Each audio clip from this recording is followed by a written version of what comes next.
Okay, so you can buy Tupperware on Amazon, but I'm using something I had. I had this little glass Pyrex pan. This is like for like brownies and cooking stuff in the oven, and I don't use this small one often. So, using this, it's important that it has a lid. Obviously, that's what holds the moisture in.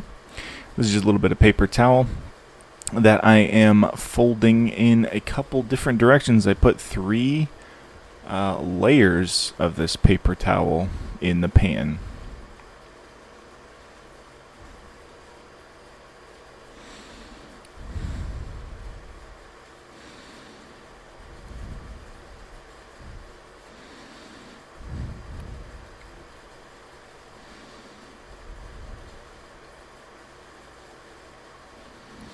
So I take this paper towel out of the pan and I just trim off some of the side panel just to make sure that it fits in the pan snugly and not overlap the side walls of the pan.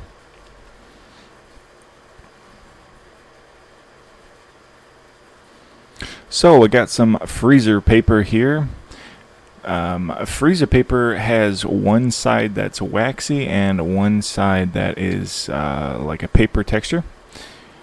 And so I put the paper texture towards the water and I keep the waxy side where I put my paints. So I just slice a chunk of that off.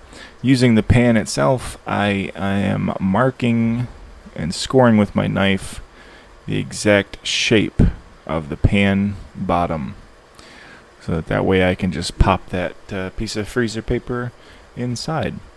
This is my paint cup of water that I use for cleaning my brushes. This is clean at the moment, so I'm just putting a little bit of that in. I get the whole paper towel wet in the bottom, and then any extra water in there I make sure to empty back out. You don't want a bunch of water floating around in the bottom of it. You want the paper towel just to be wet.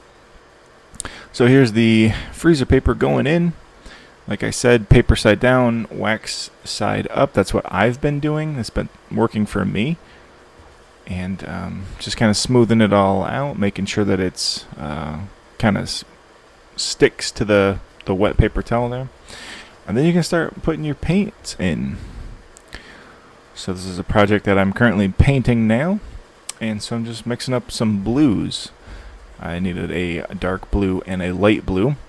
Adding a little bit of white to make light. And the whole point of this is that so when you're done painting for the night, if you're not done, if you need that color again, and it's a mixed color, you don't need to remix it and try to get it close. You can literally just open the lid and that paint is still fresh.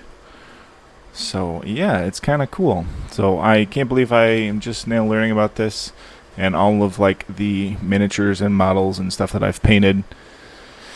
Can't believe I'm just learning about this now, but it's very cool. It's very helpful. And if you like the way this Gogeta looks, make sure to stay posted because I will be doing a video on this painting. And then when you're done painting for the night, you pop the lid on this baby, put all your stuff away for the night, and it'll be there the next time you start working on your project. Thank you guys. I hope you enjoy this. Hope you can use it, and I'll see you next time.